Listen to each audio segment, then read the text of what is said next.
Hey everybody, Nick Espinoza, your chief security fanatic here, and it is Sunday, so we're doing breaches of the week. And as always, before we start, because we got some interesting ones this week, I want to thank the people that sent me a lot of these. I can't do it without you. Thank you very much. And that would be Jay Dance, Barrett Peterson, Chris Fallon, and Bjorn Gustafsson. Thank you so very much, guys. And if you have a tip for me, please send it my way, and I'll give you a shout out here and also on my nationally syndicated radio show. And with that, let's start down under with Australia's Telstra. They are the largest telecom in that country, and basically on Sunday, this past Sunday, meaning yesterday, our time, they basically said that 132,000 customers were impacted by an internal error that led to the disclosure of customer details. Now, Telstra has over 18.8 million customers in Australia. That's 3/4 of Australia's population. And they said in an internal review that the details were made publicly available due to a, quote, misalignment of databases, end quote. They have fixed that since then, but heads up to you if you are one of the 3/4 of Australians down under that use Telstra. That is obviously most of you. Moving on. Sticking in the Commonwealth, let's head on over to Canada and talk about Ontario's COVID-19 vaccine management system. This is actually an update because 12 months after police charged 2 men with compromising Ontario's COVID-19 vaccine management system, the province has identified and started notifying the 360,000 residents whose personal data was copied out of this. Now, these two people, a 22-year-old from Gloucester, Ontario, who worked at the vaccine contact center in the Ministry of Government and Consumer Services, and a Quebec man have each been charged with unauthorized use of a computer. So heads up to you, residents of Ontario. Basically your entire province was hit. 360,000 of you were affected. Hopefully, if you're watching or listening to this, you were not, but definitely wait for that letter. Move on. Let's talk about Suffolk University, because on November 30th, they reported a data breach with the Attorney General's office in several states after learning that an unauthorized party was able to access and remove certain files containing sensitive student information from their network. According to Suffolk University, we are talking about full name, social security, driver's license, state IDs, financial account information, and protected health info. Recently, Suffolk sent out data breach letters to affected parties. Moving on, let's talk about Black Gould and Associates, whatever they do. On December 5th, they reported a data breach with Maine's Attorney General after they discovered consumer information stored on their computer systems were compromised after an unauthorized party gained access to their network. And according to them, leaked information includes first and last name, social security, dates of birth, addresses of certain people who purchased an insurance policy, so now we know what they do, sold by one of their brokers or agents, and obviously they sent letters out as well. So heads up to you, Black Gould and Associates Consumers, or BGA. Moving on. Let's talk about Veros Credit, because on December 8th, they reported a breach to the Texas Attorney General's office that basically said that an unauthorized party was able to access confidential consumer information in Veros Credit's infrastructure. Here, we're talking names, addresses, social security numbers, driver's license numbers, financial account information, insurance information, and medical information were compromised. They also sent letters out, so heads up to you, any Veros Credit users. Moving on, let's talk about lighting giant Acuity. Now, this is an interesting one. Basically, they had 2 data breaches that were suffered by their company in recent years, including one that may have actually involved ransomware, and this is all just coming to light. In a data security incident notice published in recent days, Acuity Brands said that it became aware of unauthorized access to its systems and data in early December of 2021. Here we are a year later. Now, the investigation into the incident revealed a separate unrelated breach that happened in October of 2020, which also involved attempts to copy files out from their infrastructure. Investigation revealed that the information compromised in the 2 incidents belonged to current and former employees and members of Acuity's health plan. There was no indication that customer data was stolen, but this took forever. I mean, we're talking 2+ years on one of these data breaches. I mean, they've really got it together internally, especially for an organization as large as them. You think they'd have better internal quality control. Moving on, let's talk about Upper Peninsula Power Company, because on November 23rd, they reported a data breach to Maine's Attorney General, and they basically said that they had an unauthorized party that was able to access sensitive customer information. And so we are talking about first and last name, social security numbers being compromised as well. They sent letters out, so heads up to you if you use Upper Peninsula Power Company for all your power needs. Moving on, let's talk about Macmillan. On December 5th, Macmillan reported a data breach to the Texas Attorney General, and according to them, the sensitive information that was hit was consumer names, addresses, social security numbers, driver's license numbers, and financial account information being compromised. Recently, Macmillan sent out data breach letters as well, and so I guess whoever's running their cybersecurity isn't a Macmillan man. If you get that reference, great TV show. Moving on, let's talk about Knox College out of Galesburg, Illinois. I had actually friends that went to Knox way back in the day. Now, in an email sent to a number of Knox students this past Wednesday, a group claiming to be Hive ransomware gang said they encrypted critical infrastructure and data, basically compromised the college backup servers and mined sensitive personal information like medical records and social security numbers. Their ransom email said, quote, "In less than 24 hours, your data will be leaked on our site. Additionally, all of your SSN, social security numbers, and medical records will be put up for sale for every hacker to gain access and use your data in whatever illegal activity they want," end quote. So heads up to you, if you go to Knox College, you're currently under attack. And if you went there before, heads up to all of my past friends that went to Knox College, you might want to check in, make sure this breach didn't go back all the way to basically the Stone Age when we were in college. Moving on, and I did not go to Knox for the record. Moving on, let's talk about Florida Department of Revenue. This is Florida's state IRS. Basically, a security researcher, Cameron Motion, discovered a flaw in the Florida Department's Revenue Service, which exposed over 713,000 Floridians, including their social security numbers, physical addresses, and bank account details, among other sensitive data. Sensitive customer information is things like names, email addresses, physical and mailing addresses, businesses with other associated critical information, visas, employee identification numbers, social security numbers, and bank account details. So heads up to you, if you live in Florida and you pay taxes in that state, and I have to imagine you do if you're a Floridian or a business in Florida, heads up to you, definitely check in. Moving on.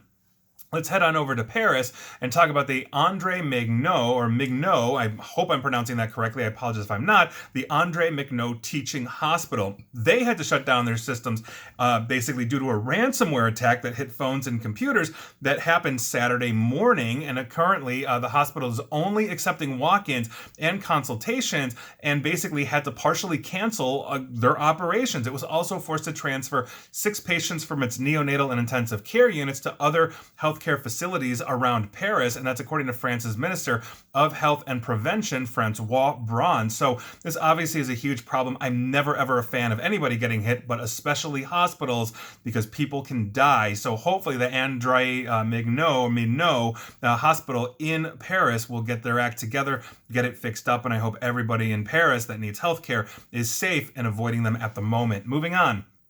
Let's talk about the Hudson County Schools of Technology in New Jersey. And I actually love how NJ.com, this is the source I'm getting it from, opened their reporting on this one. And I quote, "The Hudson County Schools of Technology took a trip back in time to the 1980s for a second straight day Tuesday." Now, obviously, that's obviously basically a nod to their outage right now. They're not saying it's ransomware, but their infrastructure is down. School had to be postponed. They've been scrambling for the last few days or week or so. And so obviously that's a huge thing. So if you are in basically that area, Hudson County Schools of Technology's district, heads up to you. You guys are going through what looks like a ransomware attack, even though they're not saying it from what I could read. Moving on, let's talk about popular HR and payroll company Sequoia, because they sent in disclosures to customers at the beginning of the month that they had detected unauthorized access to one of their cloud storage repositories that contained an array of sensitive and personal information related to Sequoia One customers. Now, they notified both its corporate and individual customers about who may have been impacted by this. Now, they said this occurred between September 22nd and October 6th. The company is offering victims 3 years of free Experian identity protection services, and basically their breach cloud system stored a whole bunch of data, including names, addresses, dates of birth, gender, marital status, employment status, social security numbers, work email addresses, wage data related to benefits, and member IDs, as well as other ID cards, COVID-19 test results, vaccine cards that individuals uploaded to employment systems, all that kind of stuff. So basically anything to do with HR that Sequoia was hosting was apparently breached and exposed. Not good. So heads up to you if you're a Sequoia or Sequoia One customer. definitely check in. A quick update on the Little Rock, Arkansas School District. They basically decided to move forward with a settlement agreement after a recent cyber attack happened last month. I reported on this a week or two ago. Their board ultimately decided in a 6-3 vote to pay the attackers the ransom in hopes to receive the information that was stolen and unstick themselves. The ransom is estimated to be about $250,000, although these things can be negotiated. If the attackers are asking for $250K, you're not giving them $250,000. You're getting that down if you're doing your job right. So good luck to you, Little Rock School District in Arkansas. Hopefully you'll get everything back. Ransomware is never fun. And finally, and we have a couple finalies for you today. The first one, interestingly enough, is Indian cybersecurity firm Cloud SEK. Now, this is interesting because Cloud SEK says that a threat actor gained access to its Confluence server using stolen credentials from one of its employees' Jira accounts. Now, if you don't know Confluence and Jira, they're used very heavily for business organization. Those kinds of things are excellent products, for the record. Now, while some internal information, including screenshots of product dashboards and 3 customer names and purchase orders, were exfiltrated from their wiki in Confluence, Cloud SEK says the attackers did not compromise the database, although the threat actor is now trying to sell SEK's alleged database for $10,000 US, the code base and employee engineering product documentation for $8,000 US apiece. Now, here's where it gets interesting, though, and why it's one of the finalies. Cloud SEK has already tightened its circle of suspects, and in an update to his blog post, their CEO Sassy claims another cybersecurity company known for tracking dark web developments may have been behind this breach, meaning another cybersecurity outfit may have basically interrupted and breached another cybersecurity firm. And to quote that post, we suspect a notorious cybersecurity company that is into dark web monitoring behind the attack. Now, he also goes on to say, and I quote, "The attack and the indicators connect back to an attacker with a notorious history of using similar tactics we have observed in the past." Now, Bleeping Computer reached out basically for more info, but they didn't provide any more details on that. But that obviously is a huge allegation. I'm always of the mindset of we are best in any industry, but especially in cybersecurity, when we are down millions of bodies worldwide and being overwhelmed and going through burnout. I literally just wrote an article for Forbes on that. Basically, collaboration is the name of the game. There are a lot of great cybersecurity firms out there, mine included, I'd like to think, and I want to collaborate with them. I don't want to sit there and break into them and rip off business. Basically, we all have black belts in hacking. We all have black belts in offensive and defensive security. We should really be practicing what we preach, but we really need to help each other out. And if you're a cybersecurity professional working, I should say listening to this, obviously working in the field, listening or watching this, I'd much rather collaborate with you than be at odds with you. We may have different philosophies or approaches, but at the end of the day, the goal is to help the world. The goal is to be a service of defense, for the world, whether we're being proactive in our defense or whatever that is.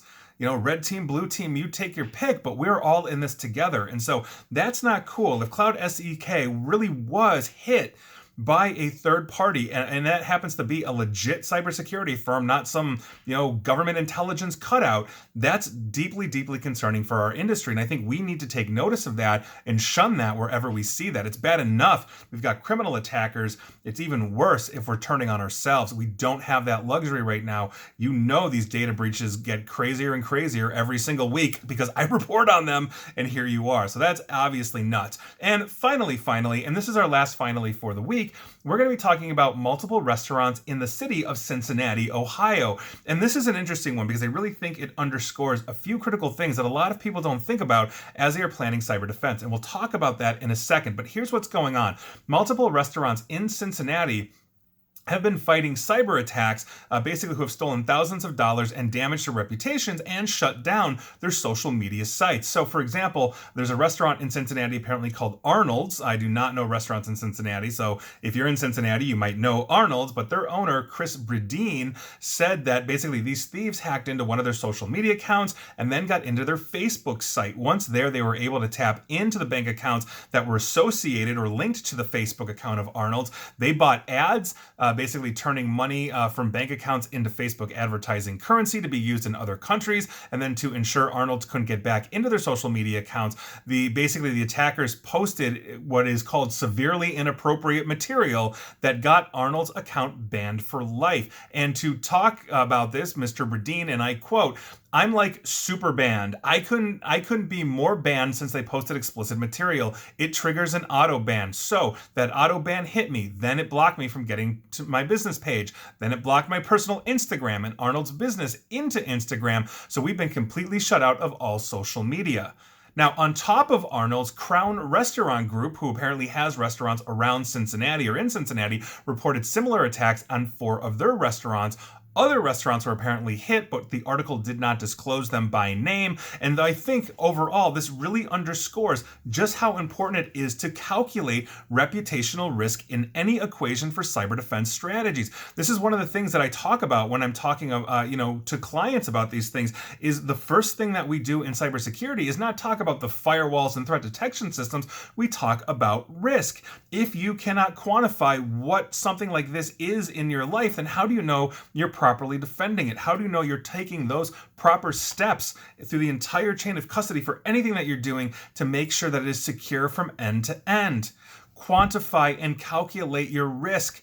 Then talk about strategies on the cyber defense and cybersecurity side. At the end of the day, what cybersecurity is a quantification and then technological mitigation of risk on top of policies, procedures, training, all those kinds of things. So this is unbelievably important. And if Arnold and all of them had done that or had been guided to do that, because let's say Chris Bradeen, owner of Arnold's, had no idea that this was actually a thing that he could do, then how's he going to know how to do it? We have to be advising our clients on this. So if you are putting out a shingle saying you're selling any kind of cybersecurity, and I see this a lot, I walk into organizations, they say, "Oh, well, I got the cybersecurity package. Here's my firewall. Here's my antivirus." No, those are important, but they are not the be-all, end-all of what cybersecurity is. I can't stress that enough. We talk about risk first. And if I can't quantify that risk for you, all I am is a glorified sales guy just selling you that stupid firewall and threat detection system, which you need, but doesn't do the job completely. So that's so unbelievably important.